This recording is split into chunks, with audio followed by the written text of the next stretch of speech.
Buenas noches, tengan todos ustedes. Es un gusto nuevamente volver a compartir con ustedes, definitivamente. Hoy nos encontramos conversando sobre un tema con el cual todos en algún momento hemos tenido relaciones y es sobre las políticas públicas que impactan su bolsillo. Así que, como los reiteré, es un gusto saludarlos. Antes de iniciar con nuestro invitado, don Oscar nos va a dar una pequeña introducción sobre tan importante tema. Don Oscar.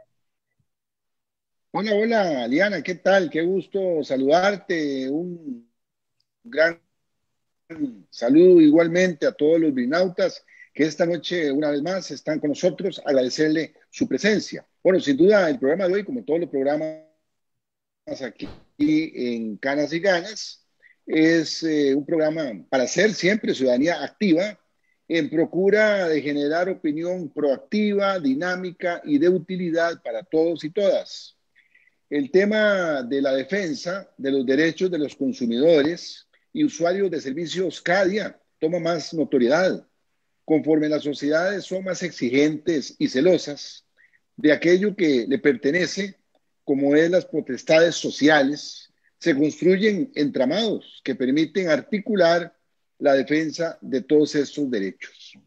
En Canas y Ganas nos ocupamos de informar y de formar criterios y conocimientos que le permitan a todos y a todas los binautas conocer un poco de este mundo de la defensa del consumidor y usuario de servicios públicos. Hoy tenemos a un experto en esta materia con muchos años de ejercer estas nobles defensas, estudioso igualmente de las razones y repercusiones en las tendencias del mercado y de las políticas y acciones públicas que perjudican el bolsillo del ciudadano. Bueno, así las cosas, vamos a pedirle a nuestra confitriona Liana que nos presente al invitado de hoy. Así es, don Oscar, pues hoy en Canas y Ganas tenemos el gusto de tener como invitado, valga la redundancia, al señor Gilberto Campos Cruz. Don Gilberto es vicepresidente de Consumidores de Costa Rica. Él es magíster en comunicación política con una licenciatura en ciencias políticas y además una especialidad en gobierno y políticas públicas. Además, don Gilberto, durante más de 20 años ha trabajado en la defensa de los derechos de los consumidores y los usuarios de los servicios públicos. Así que bienvenido, don Gilberto, qué bueno tenerlo con nosotros hoy. Muchísimas gracias, doña Liana, y muchísimas gracias, don Oscar, por esas generosas palabras en la presentación que me hacen.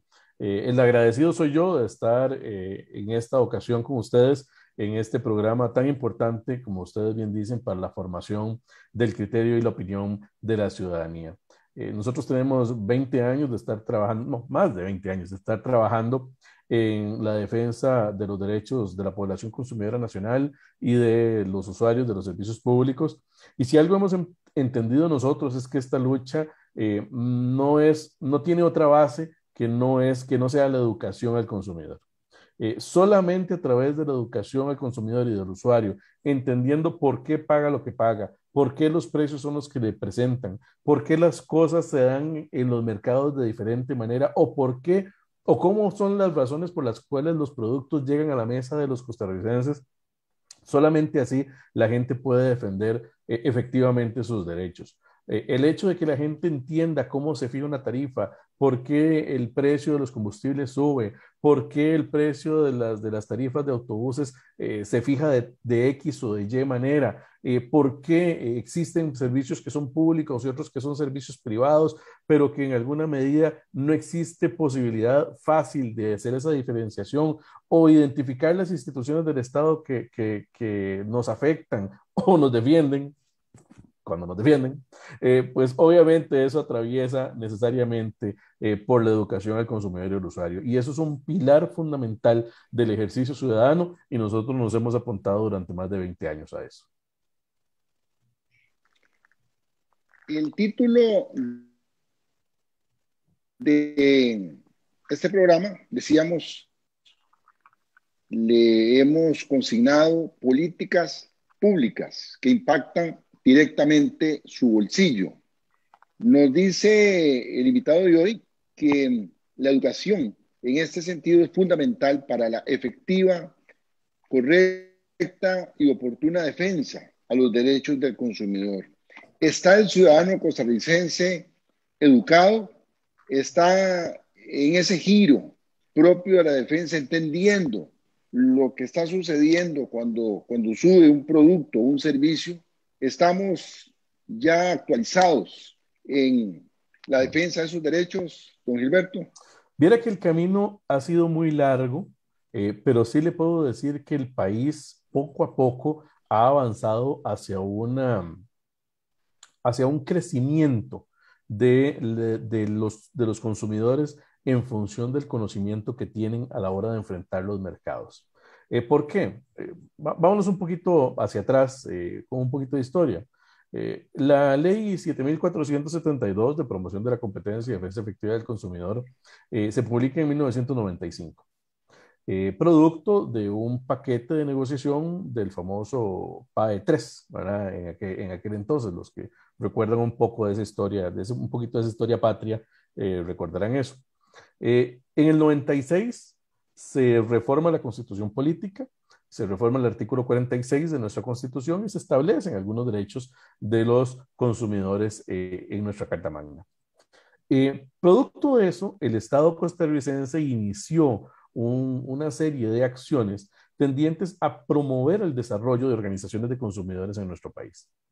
Sin embargo, esas organizaciones de consumidores en aquel momento, que estaban adscritas al Ministerio de Economía y a través de un convenio con Dinadeco, se utilizó la plataforma de las asociaciones de desarrollo para tratar de incentivar el desarrollo de organizaciones de consumidores en todo el territorio nacional, estaban compuestas por personas con mucha voluntad, con muchísimas ganas de trabajar por su comunidad, gente con mucha gana de participar activamente en estos nuevos espacios de participación ciudadana, pero que carecían del conocimiento técnico para enfrentarse a las situaciones que les aquejaban. Entonces, por ejemplo, recuerdo recuerdo que en Atillo, la incipiente organización de consumidores se enfocó específicamente en temas de transporte público. En aquel momento la ciudadanía tenía señalamientos respecto de la calidad del transporte público que se presentaba en las rutas de Atillo, Alajuelita, estos lugares. Y entonces empezaron a generar movimientos alrededor de eso. Empezaron a participar también de la incipiente autoridad reguladora de los servicios públicos, que ya se había transformado del famoso Servicio Nacional de Aguas, el famoso SNA, después el SNE, y después terminó siendo la ARECEP, ¿verdad? Siendo el primer regulador general, Leonel Fonseca, ¿verdad? Último director del Servicio Nacional de Electricidad, creo, de aguas, por ahí andaba, y el primer regulador general. Y entonces la comunidad empezó a participar muchísimo más en ese tema. Por ejemplo, en Occidente, en la zona de Occidente, del Valle Central, en la zona de San Ramón, Palmares, esos lugares, habían incipientes organizaciones de consumidores que empezaron a participar en la identificación de los problemas comunales. Y entonces ellos señalaban al que vendía, por ejemplo, los productos vencidos en el abastecedor, o se preocupaban por la calidad de los productos que les vendían, por ejemplo, de arroz, de frijoles, no sé. Entonces, la gente reclamaba, pero cuando se presentaba a reclamar, el reclamo carecía muchas veces de fundamento técnico y profesional. Y ustedes dirán, bueno, pero es que entonces es necesario ser un profesional en economía para defender los derechos de los consumidores. No, no, porque los consumidores no tienen la obligación de ser un profesional ni en econometría, ni en física, ni en regulación, ni en derecho, ni nada de eso para defender sus derechos. No, lo que necesita es el apoyo del Estado, que así se establece en la ley y en la Constitución, para poder desarrollar esos derechos. Entonces, poco a poco empezamos a nacer organizaciones de corte nacional, ¿verdad? Abandonando un poco el corte comunal, y empezamos a pensar un poco más en el desarrollo de herramientas de educación a la población consumidora nacional. Y nació Consumidores de Costa Rica.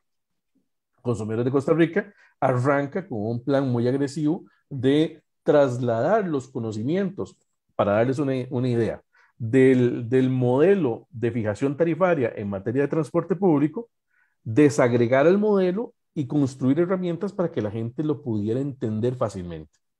Es decir, que pudiera agarrar el manual que nosotros construimos en aquel momento y conociendo algunas variables y alguna información muy puntual de las empresas de transporte, pudieran calcular una tarifa, o por lo menos entender cómo se calculaba la tarifa. Eso dio que poco a poco los movimientos de consumidores empezaran a especializarse.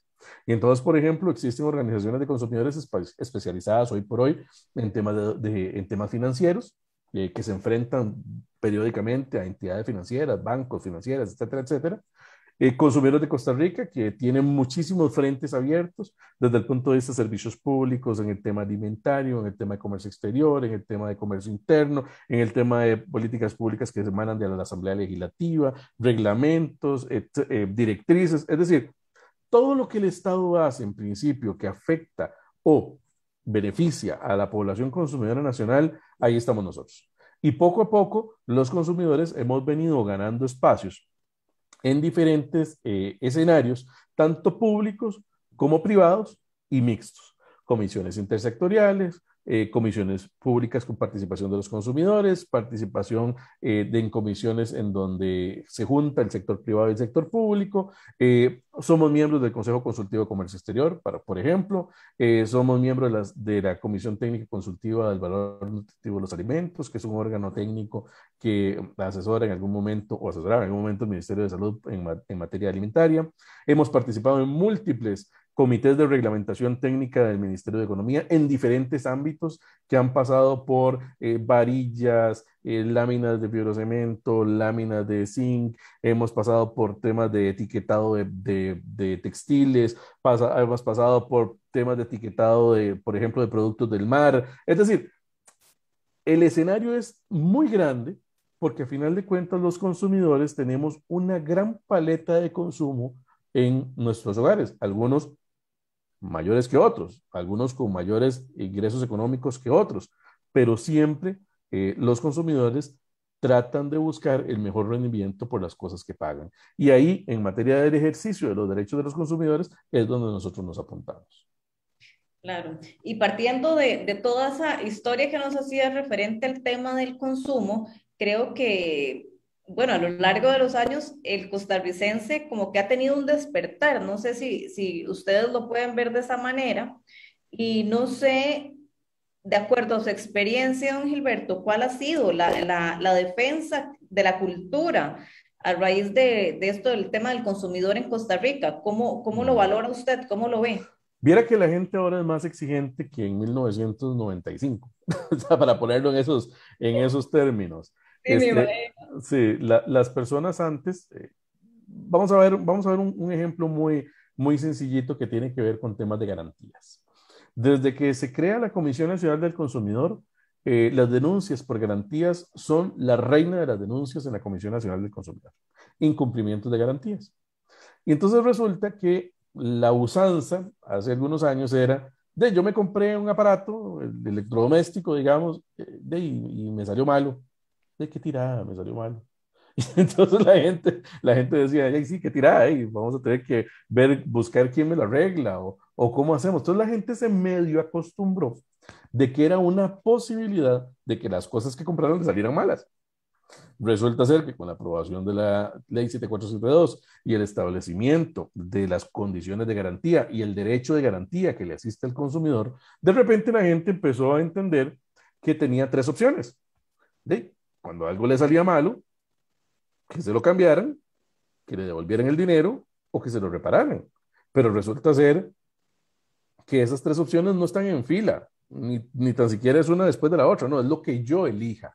Es decir, si yo como consumidor deseo que me reparen lo que yo compré, porque es el que me gusta y no hay otro, y es el único color que había, y repáremelo, entonces, y yo acepto la reparación, me lo pueden reparar. Pero si resulta ser que yo no acepto la reparación y yo lo que digo es, no, cámbiemelo, entonces me lo tienen que cambiar. Pero mejor aún, si yo digo, no, yo la verdad es que no quiero nada, yo perdí la confianza con ustedes, devuélvame el dinero, tienen que devolverme el dinero. Lo que pasa es que poco a poco este proceso de educación ha ido entendiéndose que tiene que ir en dos vías. Por un lado, el consumidor, entendiendo que es un sujeto de derecho, ¿verdad?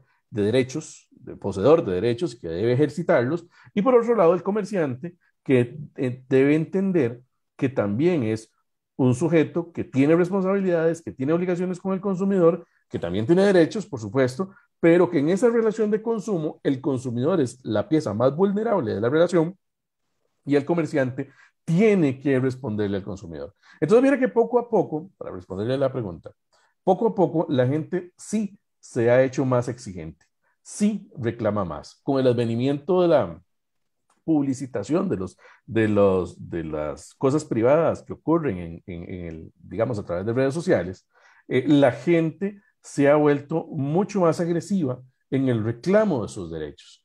Tanto, tanto que a veces pierden la perspectiva de la asistencia del derecho, ¿verdad?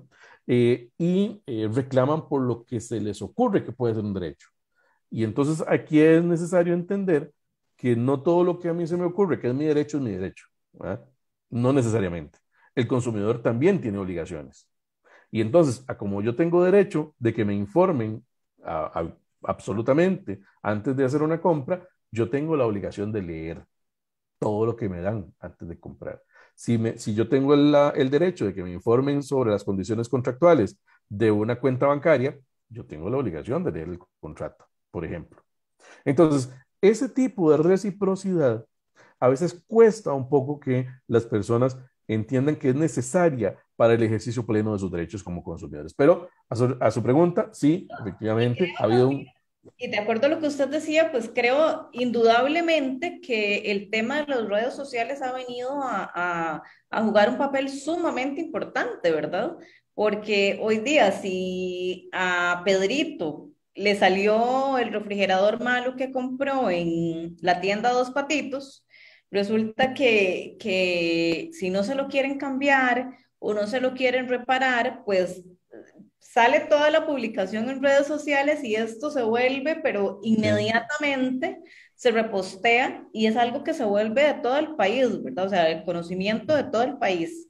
Sí, Entonces, es muy delicado ese tipo de comportamientos porque digamos que usted tenga razón y que usted sea muy respetuoso en el reclamo y que todo vaya muy bien, ¿verdad? Pero resulta ser que hay personas que se les olvida que todas las manifestaciones que usted haga en una red social también son públicas y pueden ser de objeto de demanda, ¿verdad? Pueden incluso, nosotros hemos visto publicaciones muy groseras en donde puede ser que la gente tenga razón, pero por las manifestaciones que hacen, de ahí se convierten en manifestaciones incluso calumniosas, ¿no? Y a la gente se le olvida que ese tipo de cosas son demandables. Entonces hay que tener mucho cuidado en la forma en la cual uno expresa su descontento, porque hay que entender que cuando eso ocurre, efectivamente hay una situación crítica, ¿verdad? Hay una situación, digamos, de enojo, de molestia, que a veces es mal traducida y vertida en una red social a través de una manifestación así. eso significa que, señor, señora, si algo de esto le sucede, respire profundo y antes de actuar con el hígado, mejor piénselo y Claro. actúa. Y que lean Que sobre lean. esas condiciones, que Sí. se fijen. Lo que pasa es que muchas veces viene una letrita muy pequeña y si no estamos bien de la vista o no somos cuidadosos, Sí, pues lamentablemente caemos en esas redes de sí. engaños o de estafas. Pero Sí, en ocasiones, don Oscar, viera que no es, vamos a ver, no es necesariamente por el tamaño de la letra, que está regulada en materia de contratos de adhesión, por ejemplo, que no puede ser cualquier tamaño de letra. Pero en ocasiones es debido a las técnicas de venta que se utilizan. Nosotros hemos visto montones de cosas a través de los años y una de las cosas que más, digamos, molesta al consumidor son las técnicas agresivas de venta. Entonces nosotros hemos visto desde, qué sé yo, desde funcionarios bancarios que se sienten enfrente de la persona cuando va a aceptar una tarjeta de crédito diciendo, bueno, pero firme, firme. No, mire, es que hay que correr con esto porque yo tengo que mandar esto rápido a mi supervisor y se me va a ir y hay que probarlo. Y entonces la gente termina firmando sin leer por presión hasta tiempos compartidos, por ejemplo, en las famosas cenas que antes le regalaban a la gente y que le sentaba un vendedor enfrente y no se le aflojaba hasta que usted firmara y le pasara un voucher de 1.000 o 1.200 dólares o 1.500 dólares, ¿verdad? Y le decían, no, es que mire, eso va a ser en cuotas y toda la cosa. Y cuando llegaba el primer estado de cuenta, eran los 1.500 dólares rebajados de un solo, ¿verdad? Ese tipo de técnicas de venta agresiva las hemos visto muchísimo en el comercio, pero poco a poco el comercio va entendiendo, poco a poco, que existe, vamos a ver, que existe una mejor técnica de venta, que es el buen trato para que el consumidor regrese. Eh, Algunos comercios, por supuesto, siguen manteniendo ese tipo de técnicas y no les importa, por ejemplo, una vez hecha la venta, se les olvida el servicio postventa. Bueno, hay gente, hay comerciantes muy responsables que sí han entendido que la mejor forma de que la gente regrese para darle dinamismo a su negocio y crecimiento es dar un buen servicio preventa, venta y postventa, que eso es lo deseable en toda economía madura.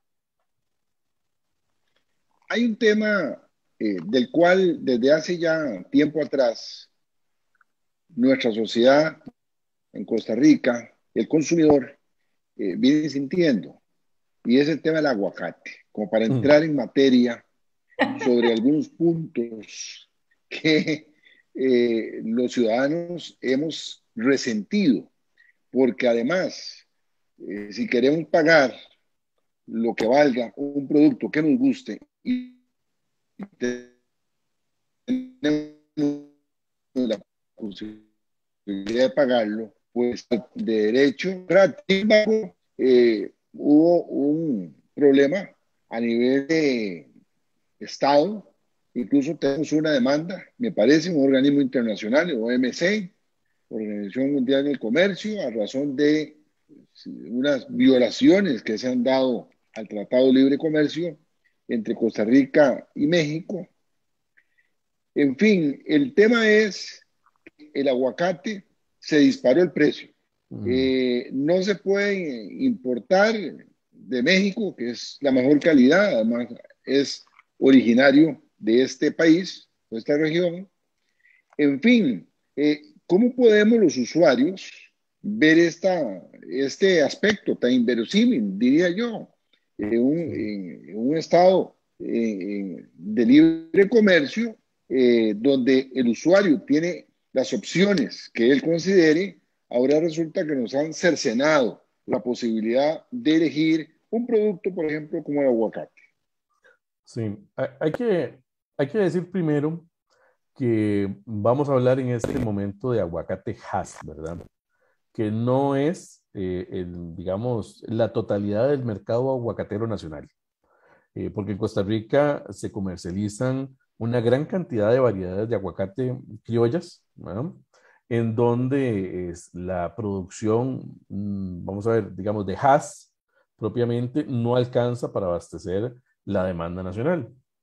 Dicho esto, y sacando todos los aguacates de Esparza y todos los aguacates que no son Hass, hay De la que, Cruz y de Orotina. de todos esos que son buenísimos, ¿verdad? Y que son sabrosísimos y que es un asunto de gusto o de época, ¿verdad?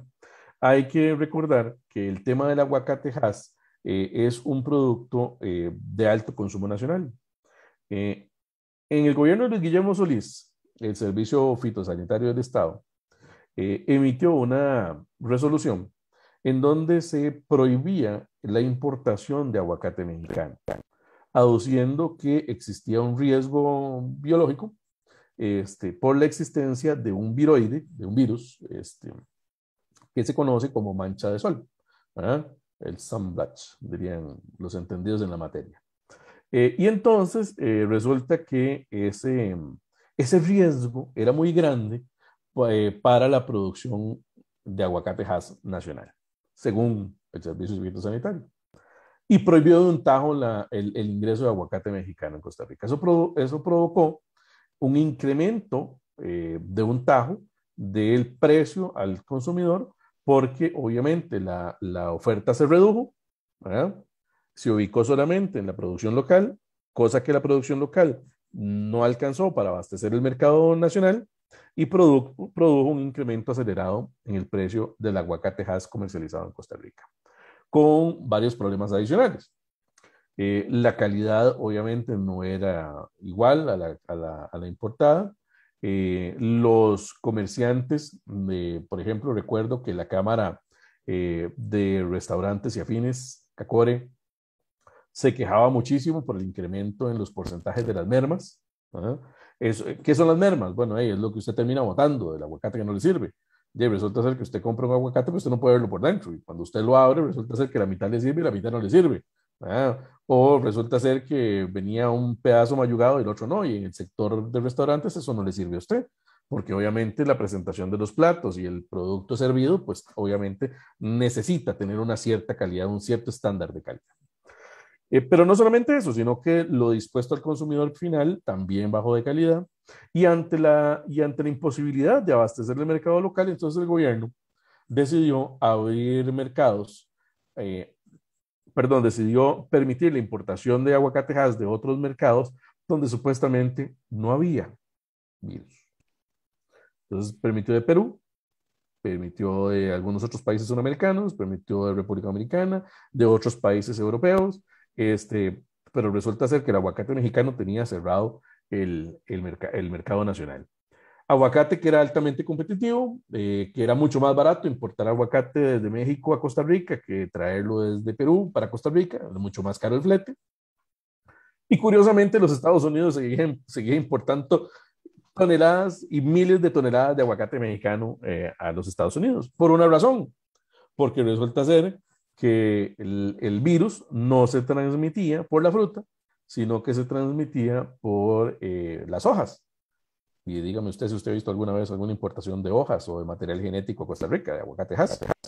Pues nunca, a no ser que las traiga ya con un objetivo de producción, y obviamente eso viene súper controlado, con certificados de libertad de virus y toda esta cuestión, que están libres de virus y toda esta cuestión. Pero bueno, Costa Rica mayoritariamente no importaba material genético, sino que importaba la fruta. Y la fruta no era un parámetro digamos, de contagio. Aún así, el mercado se distorsionó, los consumidores perdimos porque pagábamos más por aguacates de menor calidad, porque había que botar la mitad, o a veces, a mí me pasó, vea, a mí me pasó, yo compré bolsas de aguacate, tuve que botar la mitad de la bolsa. De 5 aguacates que compré tenía que botar 3 o 2, dependiendo, o 2 y medio. Entonces, yo me imagino que a todo el mundo le ha pasado eso. Bueno, es una cosa que se vive en los hogares costarricenses. El susto cuando usted compra una bolsa de aguacates y no sabe si le van a salir todos buenos, todos malos, o cuáles les van a salir bueno, es un tema. Mira, es como comprar la lotería. Es como Puede ser que te salga el premio o no. Exactamente, exactamente. Ahora, pese a eso, la producción local de aguacate creció, tanto así que en algún momento empezaron a exportar. Y entonces la pregunta que uno se hacía era, bueno, a final de cuentas, el cuento, porque es un cuento de la defensa de la producción local, de ahí se cae cuando los productores locales encuentran mejores precios internacionales que los locales. Y entonces, si usted es productor de algo y resulta ser que usted es un productor nacional, que muy orondamente saca la bandera de Costa Rica para decir, no, es que mi producto es nacional, cómprenme mi producto porque es nacional, sí, pero yo de repente encuentro un mejor precio en Panamá de lo que yo estoy produciendo, ¿de qué va a hacer? Sí, lo exporto a Panamá. Y es una conducta comercial normal, deseable en todo negocio. Es una cosa natural. Pero el problema está en el enarbolamiento de banderas que tratan de ocultar esa realidad a la que está expuesto el mercado local. Y entonces el escenario que generó fue México acusando a Costa Rica en un panel ante la Organización Mundial de Comercio, los importadores de aguacates denunciando al gobierno de Costa Rica ante el Tribunal Contencioso Administrativo por el daño que les provocó, justamente sentencia que existe, es decir, el Tribunal Contencioso condenó al Estado costarricense a indemnizar a los importadores dinero que va a salir de ustedes, de mí y de todos los que nos están viendo y de toda la gente del país a través de los impuestos. Por ¿cuánto suma esa indemnización, Gilberto? Perdón, se le está cortando, don Oscar. ¿Cuánto es el monto? Ah, el monto, el monto. El Ok, monto no lo tengo en este momento a mano, sí. pero habría que pedírselo a la Cámara de Importadores de Productos Perecederos, que fueron los que lideraron ese proceso. Cámara de Importadores de Productos Perecederos, eso se llama. Pero efectivamente es un monto grande, un monto grande que los costarricenses tendremos que pagarle a los importadores a través de los impuestos por una ocurrencia ideológica del gobierno de Luis Guillermo Solís que nos tiene enfrentados con México ante una situación que está completamente ausente de la ciencia y la técnica, como bien lo dijo el Tribunal Contencioso Administrativo. Entonces, el tema del aguacate es un tema muy simbólico del ejemplo del proteccionismo por proteccionismo, un proteccionismo ideológico que a final de cuentas termina afectando al consumidor. Y es que el proteccionismo, independientemente de si es aguacate, frijoles, arroz o cualquier otra cosa, el proteccionismo no es otra cosa que un premio que sale de la bolsa de los consumidores para protegerle la producción a los que decidieron meterse en eso. No es otra cosa que eso. Es decir, el costo de la protección sale del bolsillo de todos nosotros cuando pagamos un producto que compramos. Don Gilberto, y esto tiene que ver también con el arroz. El arroz es un tema grande, es un tema muy grande que tiene que ver con un modelo de Estado propiamente. Y es que hay que recordar que desde que se transforma la oficina del arroz del Ministerio de Agricultura y Ganadería en Conarroz, en la Corporación Arrocera Nacional, y se le transfieren potestades comerciales a Conarroz, en donde la ley establece que el Conarroz recomendará al Ministerio de Economía el precio para la fijación, etcétera, etcétera. Y se han venido dando fijaciones de precio de manera permanente, prácticamente, que es un subterfugio en realidad, porque los decretos de fijación tienen vencimiento. Entonces, bueno, cuando se fija aquí, vence aquí, pero en este momento se hace el otro y vence aquí, en este momento se hace el otro y vence aquí. Entonces, han sido prácticamente fijaciones sostenidas en el tiempo de manera cuasi permanente, sería lo más correcto decir. Y eso nos ha enfrentado a consumidores y Estado, porque nosotros consideramos, y así se lo hemos hecho saber a múltiples ministros que han estado sentados en la silla del Ministerio de Economía, que la fijación de precio plantea una transferencia a la agrocadena basada en el precio fijado. Y entonces ha sido demostrado, tanto por diferentes estudios del Instituto de Investigaciones Económicas de la Universidad de Costa Rica, en algún momento estudios del Instituto del Banco Mundial, estudios de la Defensoría de los Habitantes, estudios de muchos órganos técnicos del país, que efectivamente los consumidores somos los más afectados con la fijación del precio del arroz. Diferentes medios de comunicación han resaltado en reiteradas ocasiones que existen variaciones significativas entre el precio del local del arroz, el precio que pagan usted, yo, usted, doña Ariana, cualquier otro, el precio por kilo y lo que se puede encontrar en el exterior, incluso la naturaleza del mercado internacional de arroz. Entonces, el tema arrocero efectivamente es un tema complicado. Nosotros hemos abogado en reiteradas ocasiones por la liberación del precio. Creemos y seguimos creyendo en que por liberar el precio se hará más competitivo el mercado. Pero en este trajín han habido múltiples otros o múltiples otras o múltiples acciones del Estado que también han hecho que los consumidores terminen protegiendo ese sector. Por ejemplo, el hecho del establecimiento de salvaguardas en algún momento, o el hecho de una obligación que se estableció hace algún tiempo de la fortificación del arroz aquí en el país, perdón, de afuera, afuera y no aquí en el país. Eso incrementaba el costo de importación. O, por ejemplo, el hecho de que el arroz no se puede importar pilado, por ejemplo, y ya empaquetado, si no es a través del pago de aranceles sumamente altos. Es decir, aquí hay un tema de falta de competencia o incluso la misma prohibición del bandeo durante la gestión de Wilmer Ramos, ministro de Economía, que ahora es precandidato a la presidencia de la República del PAC, otra vez, que afectó directamente a los consumidores. Hay que recordar que don Wilmer en algún momento lo que hizo fue prohibir los bandeos. ¿Qué son los bandeos? Dirán algunos, para dejarlo claro. El bandeo era cuando usted tenía en el mercado, digamos en el supermercado, pulpería, minisúper, lo que usted quisiera, una bolsa de arroz con una bolsa de frijoles pegada con una cinta, con una banda. A veces era una bolsa de frijoles, a veces era una botella de aceite, a veces era un cucharón, a veces era un paquete de sal, a veces era cualquier cosa. Pero como una promoción se refiere. Como una especie de promoción, pero era catalogado como bandeo, ¿verdad? Y entonces el bandeo no era otra cosa que un beneficio directo al consumidor. Claro, y el consumidor más pobre, ¿eh? Porque por supuesto, por el precio de una bolsa de arroz de 2 kilos o de 1,800 kg, si te estaba llevando usted una botella de aceite o un paquete de manteca o lo que fuera, que en el caso de la población que más consume arroz en el país, que es la población más pobre del país, era un alivio significativo, porque posiblemente ese producto que le estaban dando a través de esa compra, de esa bolsa de arroz, iba a significar un ahorro significativo para los pases de bus. Vean, y en esto hay que ser muy claros, y a mí siempre como dirían por ahí, me ha, me ha apretado el hígado cuando dicen, no, mire, es que eso es muy poquito.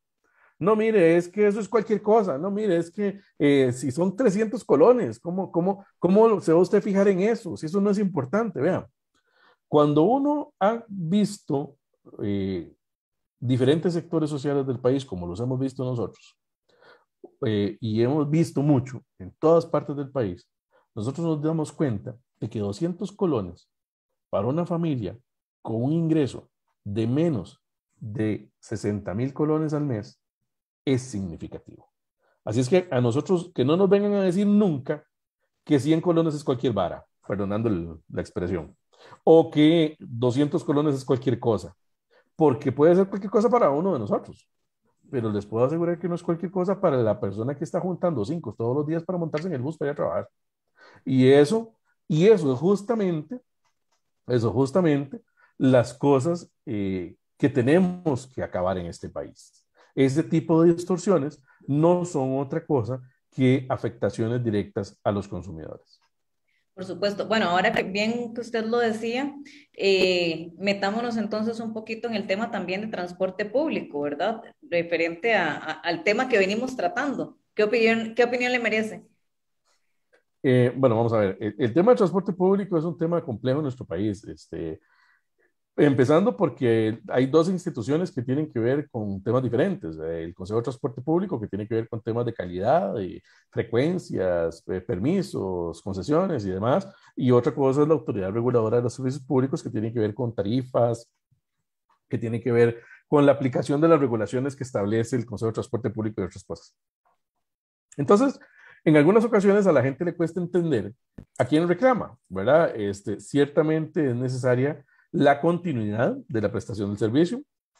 Es un principio que se establece en la Ley 7593 de la Autoridad Reguladora de los Servicios Públicos, y es necesario establecer el principio, establecer con claridad qué se entiende por el principio de servicio al costo. Y no solamente para el transporte público, sino para todos los servicios regulados. Y es que hay que empezar por decir que servicios públicos son solamente los que dice la ley de la Autoridad Reguladora de los Servicios Públicos. Lo que dice la ley que es servicio público, es servicio público. El resto es otra cosa, pero digamos que hay que tomar en cuenta esa clasificación. Y los servicios públicos están regulados bajo el principio de servicio al costo. Nosotros hemos sostenido que no puede ser cualquier costo. Nosotros hemos sostenido que debe haber una relación entre el reconocimiento del costo de operación de la actividad y la calidad que se brinda de la actividad en cualquier servicio público, ya sea transporte, electricidad, agua. Por ejemplo, agua es un ejemplo significativo. Si quieren, entramos al tema de AIA y las facturaciones de inicio de pandemia, que efectivamente tiene que ver con la necesidad de incorporar en la ley 7593 el amarre entre los conceptos de costo y calidad, que hoy por hoy no está tan claramente definido. Recientemente, unos medios de comunicación nos informaron que, conformidad con el modelo econométrico de la Autoridad Reguladora de Servicios Públicos, ARECEP, correspondía una disminución en ciertas tarifas de transporte público. Sin embargo, el intendente de transporte, entendemos, frenó esa rebaja en virtud de que él consideraba que la situación financiera de algunos operadores de transporte público o de los operadores de transporte público eh, estaban comprometidas. Había un desequilibrio financiero y por razones de protección, sostenibilidad del servicio, frenó esa rebaja. ¿Es correcto? Eso Sí, nos están preguntando sí, unos sí, sí, brinautas. sí es correcto, sí es correcto. Vamos a ver. El proceso tarifario que establecía la rebaja nacional, me parece recordar que era como de un 3 punto algo por ciento, un 4%, una cosa así, por ahí andaba. No recuerdo exactamente el dato certero, pero por ahí andaba en ese rango. Tenía ya meses de estar caminando en la Autoridad Reguladora de los Servicios Públicos. Cuando se da la rebaja nacional, y pues obviamente uno lo primero que piensa es, bueno, si el modelo de fijación tarifaria es científico, técnico, exacto, objetivo, y ha pasado todos los filtros de legalidad, uno debería pensar que si el modelo de fijación tarifaria da para abajo, de ahí es porque nadie va a sufrir, de ahí porque no va a haber una afectación a las empresas, porque da, es decir, porque da para dar la rebaja, ¿cierto? Pero resulta ser que aunque el modelo de fijación tarifaria dio para dar la rebaja, como usted bien señala, el intendente de transportes decide sostener la rebaja en virtud de la protección de la estabilidad de las empresas. Y vamos a ver, aquí hay dos, eh, dos orillas del río. Por un lado es que efectivamente, ciertamente los usuarios no hacemos nada si las empresas quiebran. ¿Y quién da el servicio? ¿Verdad? ¿Qué hacemos si una empresa entra en problemas y decide decirle al Estado, vea, agarre su concesión, ya yo me quito esto de encima, ya yo no puedo seguir, voy a vender mis buses, voy a liquidar mi personal, agarro esta su concesión y a ver qué hace? A los usuarios no nos sirve eso. A los usuarios nos sirve que el servicio se brinde eficientemente, que pase a las horas, que lleve campo, que sea eficiente, que sea una tarifa justa, etcétera, etcétera. Vámonos a la otra orilla. Si la decisión del intendente de transportes fue sostener la rebaja nacional durante, creo que fue 3 o 6 meses, creo que fueron 3 meses, para hacer una evaluación de tal manera que se determine si efectivamente la rebaja afecta o no afecta en 3 meses a las empresas, dígame usted, ¿quién pensó en hacer el estudio de cuánto impacta en la bolsa de la gente sostener esa rebaja? Es decir, ¿quién pensó en la protección del usuario? Si la rebaja da es porque da. Y si a alguien no le da, entonces existe el mecanismo individual de presentación de solicitud tarifaria ante la autoridad reguladora de los servicios públicos. Si uno es un empresario de transportes y dice, no, qué pena, pero esta rebaja me va a afectar y me va a afectar, entonces yo puedo ir a la autoridad reguladora y decirle, vea, me está afectando mi rebaja, tome mi estudio tarifario y más bien solicito la tarifa en tanto, porque a mí me está afectando. Sí, pero ¿cuántos estudios individuales se presentaron después de eso? No, ninguno, porque obviamente el sostener la tarifa, la rebaja de la tarifa, a quien está afectando es al usuario, es decir, a la otra orilla. ¿Y quién pensó en el usuario? ¿Quién pensó más bien en ejecutar la rebaja nacional? Porque independientemente de que fueran 5 colones, o 10, o 15, era una rebaja para el usuario, era un beneficio para el usuario, era justicia para el usuario, pongámoslo en esos términos. Y entonces Bueno, efectivamente, estamos hablando de una decisión, una acción ilegal. bueno, En teoría hay un asomo de ilegalidad, puesto que no se ajusta a una decisión justificada en perjuicio del usuario. Así sería. sí, lamentablemente eso tendría que dilucidarlo un tribunal, el Tribunal Contencioso Administrativo, para determinar si es o no ilegal, si el intendente de transporte se excedió en sus potestades en las potestades legales que tiene, o si por el contrario, la justificación técnica que dio realmente le asiste para tomar esa decisión. Aquí lo cierto del caso es que retrasar una rebaja tarifaria irremediablemente va a afectar a los usuarios. Puede ser que estén pensando en no afectar a los prestatarios, pero irremediablemente va a afectar a los usuarios. Bueno, Liana, parece que ya el tiempo va adelante. En esto, lamentablemente, el minuto y los minutos y la sumatoria eh, eh, conspiran contra el programa. Ha sido un programa muy y que nos ponen a reflexionar. Hablábamos, Liana y un servidor, hace unos días cuando estábamos programando esta conversación de hoy sobre esa situación que ha afectado a todo el país y ha sido traumático y más de uno ha caído en un estado de nervios con el tema de la facturación de acueductos y alcantarillados, ¿cierto, Liana? Ay, sin duda, no nos A podemos ir. usted A mí me pasó. eh, parece que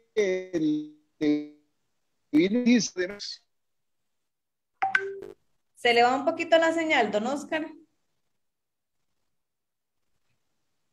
todo nos pasó. Entonces, factura misma.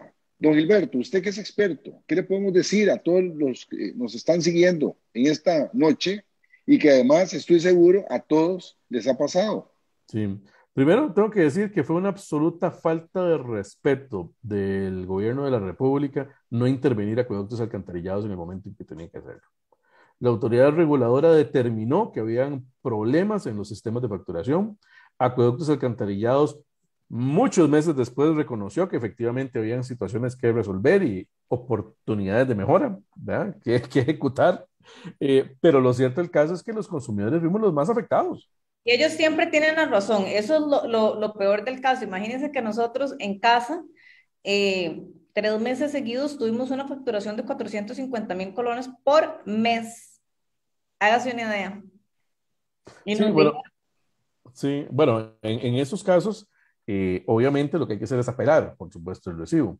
Pero aquí hay una situación, digamos, un poco más profunda, y es que la Intendencia de Agua de la Autoridad Reguladora de los Servicios Públicos sí determinó con certeza y claridad de que habían serios problemas en los sistemas de facturación de acueductos y alcantarillados. Y ante esa situación el gobierno no hizo nada. Es más, lo que hizo fue sostener a la presidenta ejecutiva en aquel momento, que ya no está, ¿verdad? Y generar un sentimiento de zozobra grandísimo entre toda la población usuaria del servicio de acueducto. Pero hay que recordar que no solamente fue allá, hay que recordar que inicialmente también la empresa de servicios públicos de Heredia tuvo problemas con temas de facturación. Inicialmente, que ya después los corrigieron y toda la cosa. Pero efectivamente hubo varias empresas que no estaban preparadas de ninguna manera para enfrentar lo que representaba una población encerrada por medidas sanitarias. Y esa situación no la pudieron controlar, no la pudieron manejar.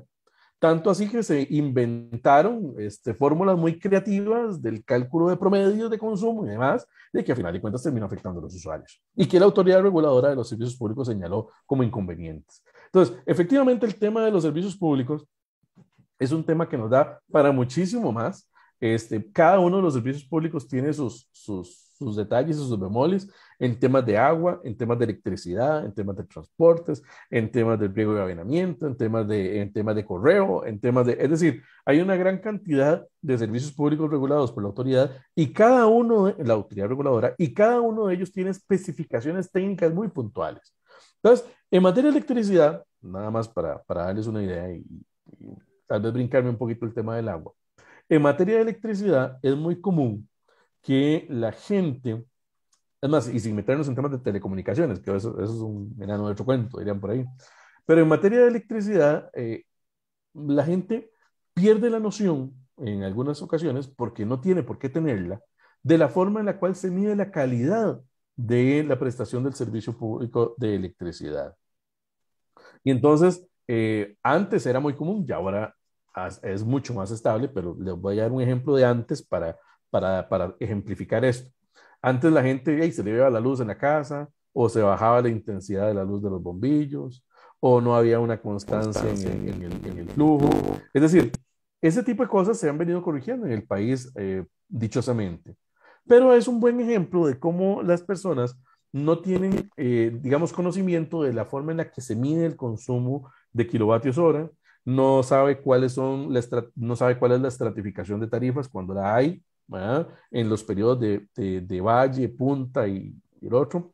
Es decir, la gente a veces no sabe cómo le calculan la tarifa de electricidad. Y es que la tarifa de electricidad es compleja, es compleja. ¿Por qué? Porque hay periodos en donde es más cara, hay periodos donde es más barata, por temas de consumo, por temas de sectores, porque existen tres niveles de facturación, de generación, distribución y comercialización, y cada uno con tarifas diferentes que afectan directamente la tarifa final del consumidor. Es decir, cada uno de los servicios públicos que se regulan en nuestro país tiene elementos técnicos muy particulares. Y si algo hemos insistido nosotros como Organización de Defensa de los Consumidores y de tener más de 20 años cuidándole la bolsa a la gente, es que la gente aprenda, por lo menos, cómo es que le calculan la tarifa que le están cobrando. Así Bueno, es. eso es fundamental, ¿verdad? Eliana, para que uno tenga parámetros, conocimientos y poder defenderse en su momento.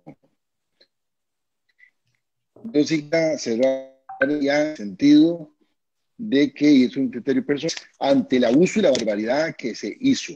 Porque al final, a pesar de las impugnaciones que muchísimos realizamos, no nos las validaron y terminamos a la fuerza haciendo arreglos de pago, que estamos pagando millonadas, muchos, de este abuso que se dio. Y que es lamentable, que se den estos aspectos y en pandemia, efectivamente, cuando más necesidades, más zozobra y más confusión teníamos. Ya nos queda poco y hay un tema, Liana, si me lo permitís, Claro, adelante. que gracias en los últimos días nos han informado sobre un dictamen en una de las comisiones de la Asamblea Legislativa respecto a una fijación en la intermediación del costo de las medicinas. Es un aspecto importante. Se dictaminó de manera positiva un proyecto de ley que fue presentado oportunamente en la corriente legislativa y que ya va para plenario, en donde se quiere que exista un techo a la intermediación de la medicina, porque eso es otro tema también. Sí. Resulta que un mismo producto en una farmacia vale tanto, en otra farmacia vale otro tanto, y ahí entonces, sentimiento que no vale lo mismo en un lado y en el otro. Se viene a generar a traer un techo en los precios de los medicamentos. ¿Cómo anda ese tema, don Gilberto? Bueno, vean, la intención de fijar el precio de los medicamentos no es nueva.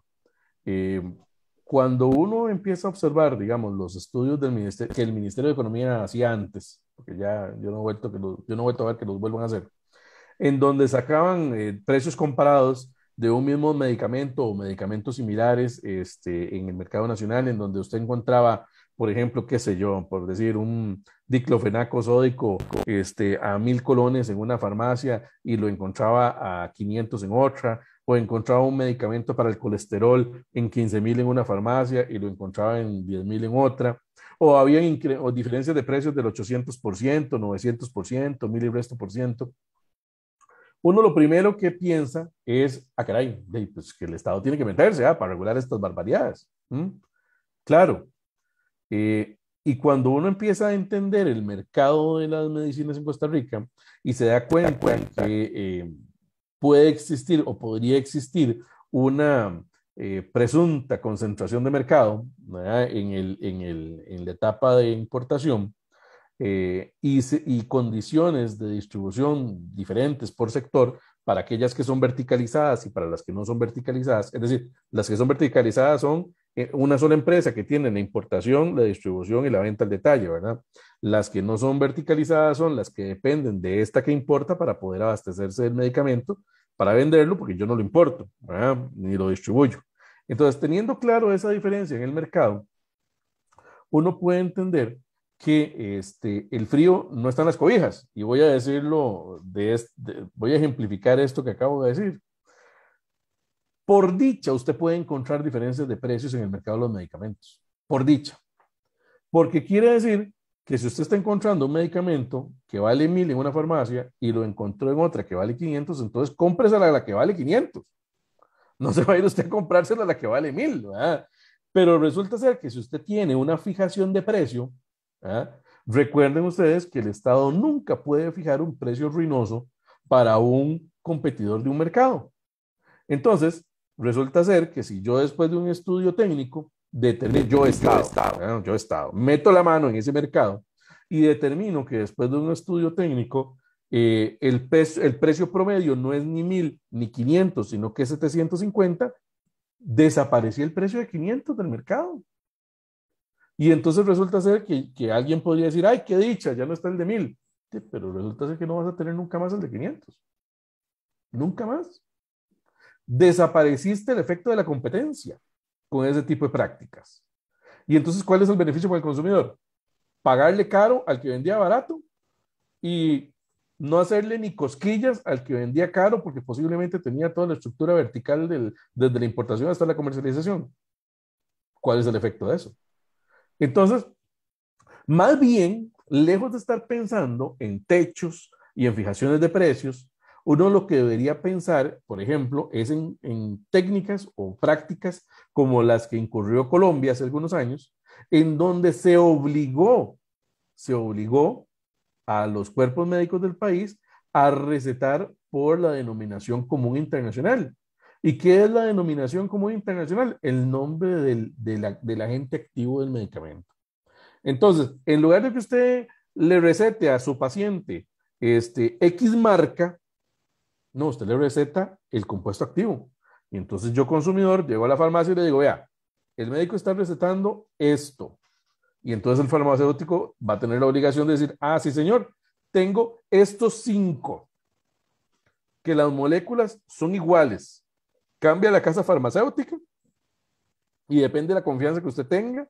Y posiblemente, si usted quiere una recomendación, yo le recomendaría este versus este, pero me sacó los 5. Y entonces hay competencia ahí en el mostrador. Cuando me saca los 5 diclofenacos que me está recomendando el doctor, ahí tengo competencia. Porque yo puedo elegir el más barato, si me alcanza para el más barato. Si quiero comprar el más caro, porque quiero comprar el más caro, pues compro el más caro. Pero es un tema de competencia. ¿Qué es lo que pasa?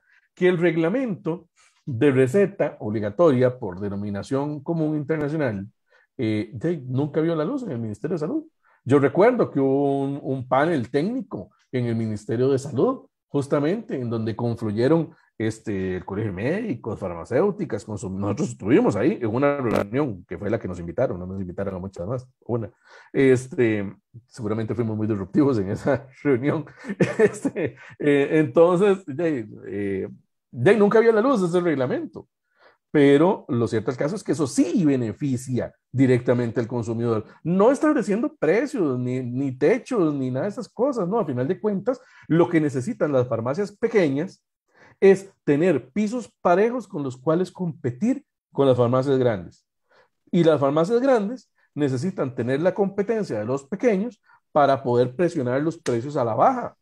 Pero si allanamos el mercado y quitamos los pocos esbozos de competencia que pueden tener un mercado como el de los medicamentos, entonces estamos mal, porque estamos afectando directamente a los consumidores, estamos desapareciendo prácticamente los precios más bajos del mercado, estableciendo precios promedio de que a alguien le pueden beneficiar, pero a alguien no. Así es, bueno, creo que ya sin duda alguna el tiempo nos apremia, don Oscar, así que agradecerle mucho a los Burnautas por la compañía del día de hoy y sin duda de parte de don Oscar y mío, sumamente agradecidos con Gilberto por habernos acompañado en esta ocasión en Canas y Ganas. Un placer. Esperamos de verdad que nos pueda acompañar en algún otro tema, porque sin duda este tema hubiera dado para, yo creo, fácil, fácil, una hora más. Pero bueno, lamentablemente solo Hasta tenemos... tres. Tenemos que hablar también otro día, Liana, sobre el tema de lo financiero. Así es. Es prácticamente para una conversación.